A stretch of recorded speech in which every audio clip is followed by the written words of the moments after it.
Today, I'm talking about the sickness of tomorrow. We call it the sickness of tomorrow because it is a reoccurring cycle whenever people are in, tell themselves constantly that they are going to do that one thing that they know they should be doing tomorrow. This becomes a sickness because it lingers. It drives deep into our programming. It gets deeper and deeper into our system until a year passes by, 2 years passes by, 3 years passes by, or even sometimes a lifetime passes by, and we end up never actually doing the thing that we've said and told ourselves that we were going to do. One common thing I remember I used to put off so much was meditation.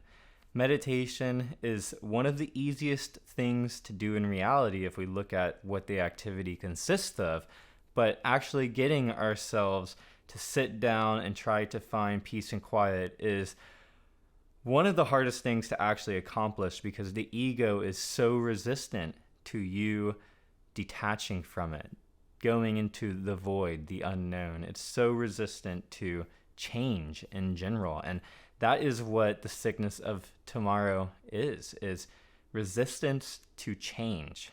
And if we don't start to embrace change, if we don't start to embrace growing in new aspects and doing different things and making that normal in our life, then we will never achieve our fullest potential and potentially never grow as a person.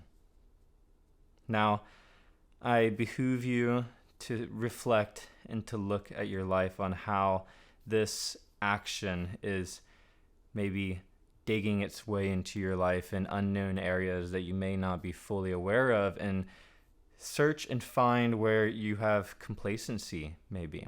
Now, for the longest time, I'll give you an example of myself. The longest time is I wanted to do this. I wanted to put myself on YouTube, but there was always something that was stopping me.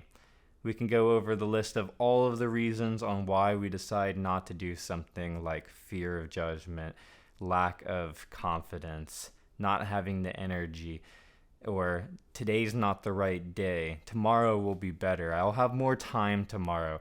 All of these excuses, right?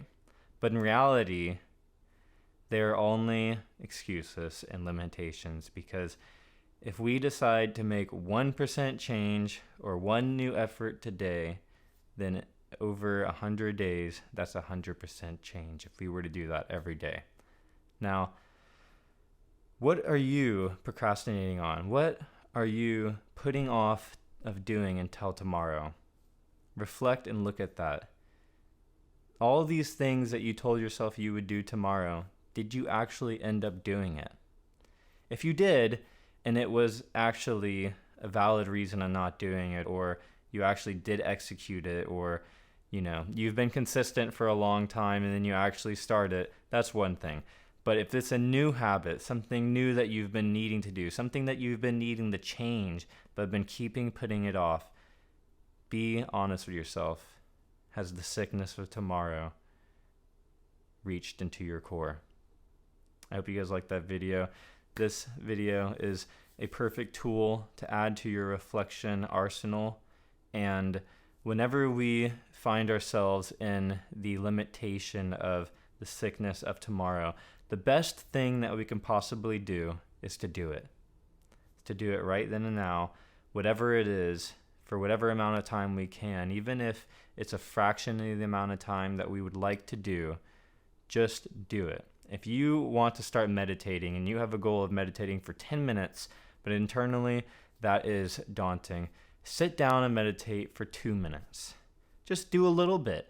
And over time, the more that you do that every day, little by little, the easier the full task will come into fruition. Cheers, peace, love, and light to you all.